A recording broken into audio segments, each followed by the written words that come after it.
The following is a presentation of the Eagles Sports Network. Well, Saint Augustine's is a very athletic football team from last year and what they have returning back this year. And you know, they've got talented people, different positions. Got a receiver there that's an NFL prospect. They got a quarterback that's a good operator for their offense. And your biggest fear with him is if he breaks containment. We've got to be very, very conscious of containment. He gets outside, he's a playmaker. They're solid on defense. Their defensive line are big, strong, active people. Same with linebackers.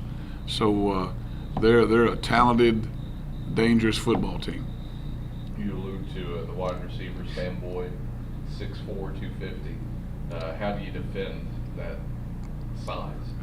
Well, you know, you have to try to keep a body as close to him as you possibly can. We don't have a defensive back that's 6'4", so we're not going to be able to do it that way just like anybody else. But you've got to try to use your athleticism and your quickness to keep a body near him, because you know that's one of the cats they're going to go to. Quarterback D.J. Johnson, you said that he's dangerous outside the pocket.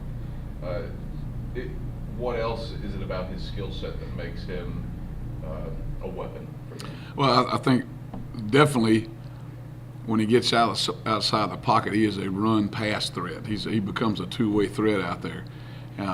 So you're trying to keep him boxed in. Then, you know, they'll get in a two-back set and bring in a tight end, and they're going to hammer it. And you know, so they're a sound football team. Their coaches do a great job. Coach Chavis, they've done a great job with them, and they're sound in what they do. Last week we heard you talk about Pikeville in the sense that the biggest improvements are made week 1 to week 2. What's your biggest area of emphasis for improvement from last week against Pikeville to this week against St. Augustine? Well, one thing that you're always very surprised about is we didn't have a lot of mental bust. That was a great thing. We still can be in better positions when the ball is snapped, offensively and defensively, in the kicking game. But I think it's a matter of taking some mistakes that we made in all areas that could be game changers if it was a tighter football game. And you don't want to get yourself in that position. We've got to block better, obviously. We've got to be better blockers at the line of scrimmage. We've got to come off and attack the line of scrimmage better. I was really grateful to our defense. They didn't really give up a big play there. We had a situation in the kicking game where it was a sudden change, and they came on the field and they responded right and shut them down. Those are the kind of things that you can't. You try to set them up in practice, but it's not the same as it happened in a real game. And then when you see kids that are believing what they're doing, and they come out and make it successful, that's great for our team. I think we've got to throw the ball better than what we did last Thursday night. Obviously, we've got to throw the ball and be more sound with it. Throw the ball to the right person at the right time at the right place. That's a pretty simple philosophy.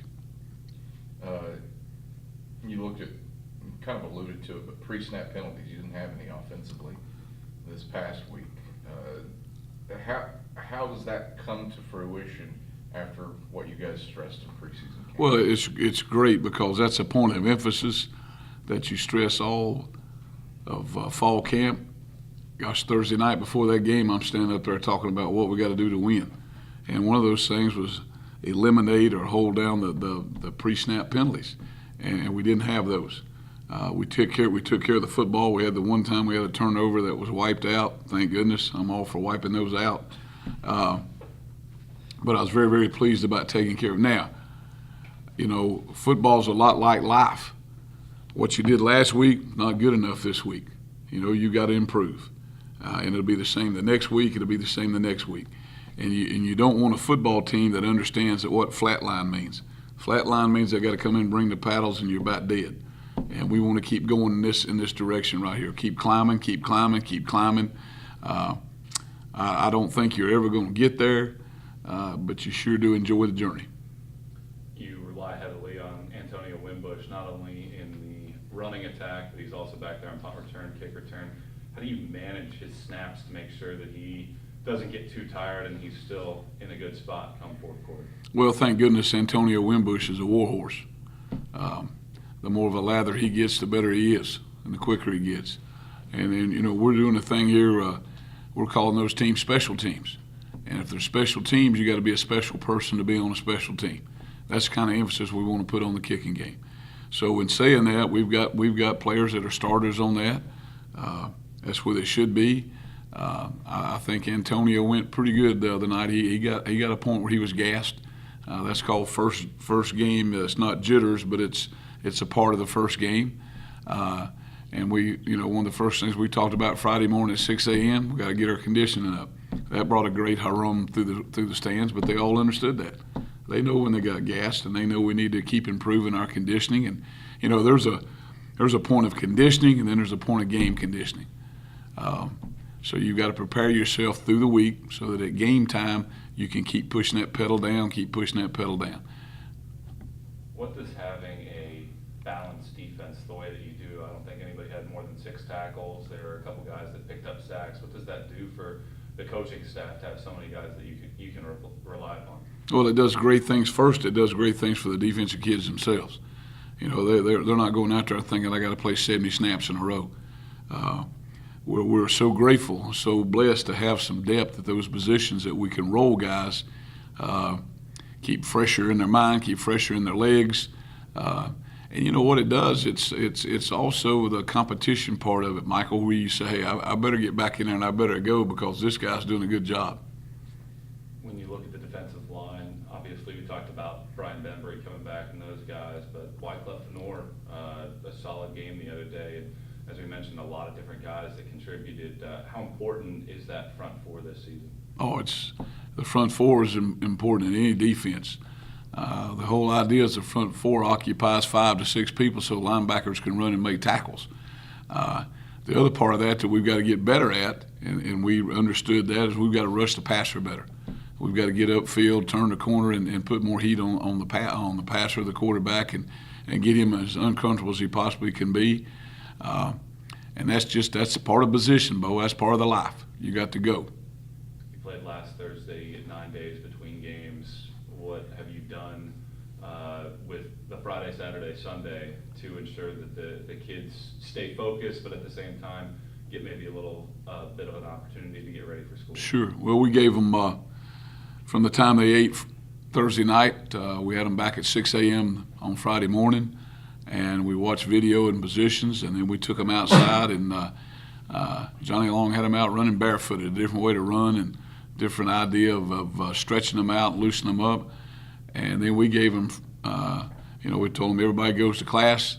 I don't want to say they had Friday off. They had Friday afternoon off. They had Saturday off. They had Sunday off. And then we met last night at 6:15, then had an hour and a half practice at 7 o'clock. You kind of touched on it with Wimbush. Jared Dillingham, Marcus Williams, Deontay Thomas behind him. What do those guys need to do to step up and be on a level of an Antonio Wimbush? Well, Deontay Thomas is a young man that transferred in, and he's shown great promise. He just needs game experience so that he's more and more comfortable. He knows what to do, knowing what to do when that ball snapped, and talking about thinking fast and playing fast, that's another item. And he's getting there. He's getting more and more and more every day. The other guys there, Marcus and Jared, are good, solid performers for us. And we want to keep 4 to 6 running backs that can go out and perform in this offense and keep fresh legs. If we're going to think fast and play fast, you got to have fresh legs in there. And that goes the same. Antonio Wimbush has got to have a blow every now and then. So we want to keep bringing those guys along and keep their expectations coming along. I know play fast, that's been your mantra as long as I've known you. What grade would you give the tempo of the offense from the Pikeville game? I thought the tempo was pretty good. I really did. I thought the tempo was good. And then you go in there and you say, well, you had good tempo, but we got to get better execution. Okay, we weren't as sound execution-wise as we want to be. I know we had the one series where the ball was slipping and all that, and we didn't score the first series, but then we scored the next 6 in a row, and you go, well, that's pretty good execution. Yeah, except when you go sit down and look at that video, it needs to be a whole lot better. Same thing for the pass rush. You said there needed to be improvement there. Where is it right now? If you had to stick a grade on it for? Well, I think right now it's better, all right, than it has been. I think they've got to understand they've got to turn it loose and free wheel. And the other part of that ought to be, hey, turn it loose and go up the field and rush the passer and make a play. You know, Coach Slade and those guys do a great thing as far as, you know, we grade kids in the video, but we also grade their production. Are they being productive? Are they making plays? And the object of playing football on defense and offense, either one's to make plays. Just being there is not making plays. Okay, so we want them to be turned loose, and I think now they understand that we do have some depth. We can turn loose better. Okay, I can turn loose, and if I go gas myself, the next guy can come in and get some reps, then I'll be ready to go. I just got one real quick thing.